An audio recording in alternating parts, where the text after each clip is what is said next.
Good morning. Today, again, I want to talk about three things on the video.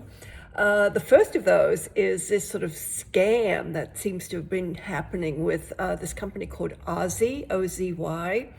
And when I read about it in the New York Times, I was like, I remember writing about this. So back in, I think in 2017, they did this thing called OZY Fest in Central Park.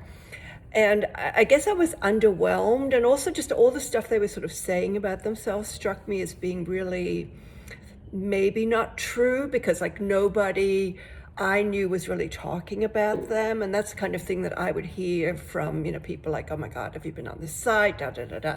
None of that was happening.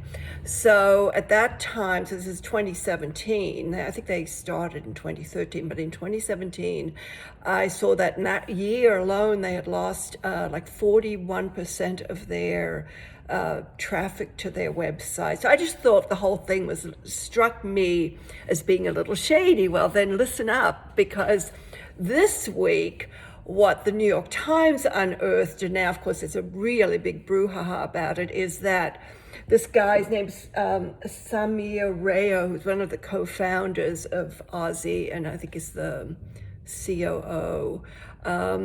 He apparently, in this call with Goldman Sachs to raise money, he said his Zoom wasn't working. So could they move this call that was supposed to be with YouTube? Could they do that call as a conference call? And so they did.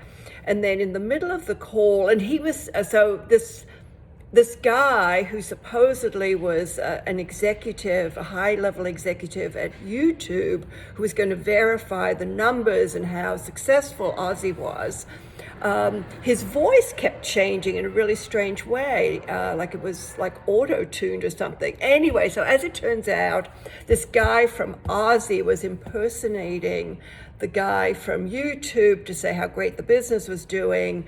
And then it was found out Goldman Sachs didn't give them the money. And of course, the guy Rayo is claiming, mental illness or whatever, but everything seems to be collapsing now, as it should have back probably in 2017, if not before. Anyway, so I'm writing a little bit about that today. I'm also giving some information on these crime numbers, because everyone's now, suddenly the FBI said this is the highest spike in homicides in 4 years. And my thing is, the minute we got de Blasio in 8 years ago, and so this is New York only, but this is happening around the country. Basically, I saw it because I live in a really sketchy neighborhood, and I saw it overnight almost. The criminals were like, whoa, this is like a home run for us. They knew that basically they'd become untouchable. So now the chickens are coming home to roost for all of us, and this sort of liberal take on crime, no bail, decriminalizing everything, from turnstile jumping to public urination, drugs, whatever you could do, even having guns, it didn't matter anymore. So now this is happening. And then I also am talking about Miami. I just saw an article that basically is the only city in the country where homelessness has been reduced. And they've taken some pretty tough measures, but which I kind of agree with. And again, I live in the heart of this, where I live in Manhattan. So anyway, that's number 8, 9, and 10 on the blog. But I'm also writing about real estate transactions that are happening, not just in New York, because I think that's kind of real estate to me is kind of where the rubber hits the road. Real estate developers have really a long-term view of things because so much money is involved and it takes so long to do things.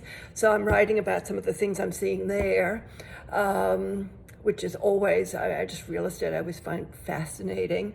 And then I'm also talking about luxury retail and how now I'm seeing so many of these companies collaborating with artists. And of course, the art world is like a total luxury game also, so it's a great kind of collaboration, but I've got some great examples of that.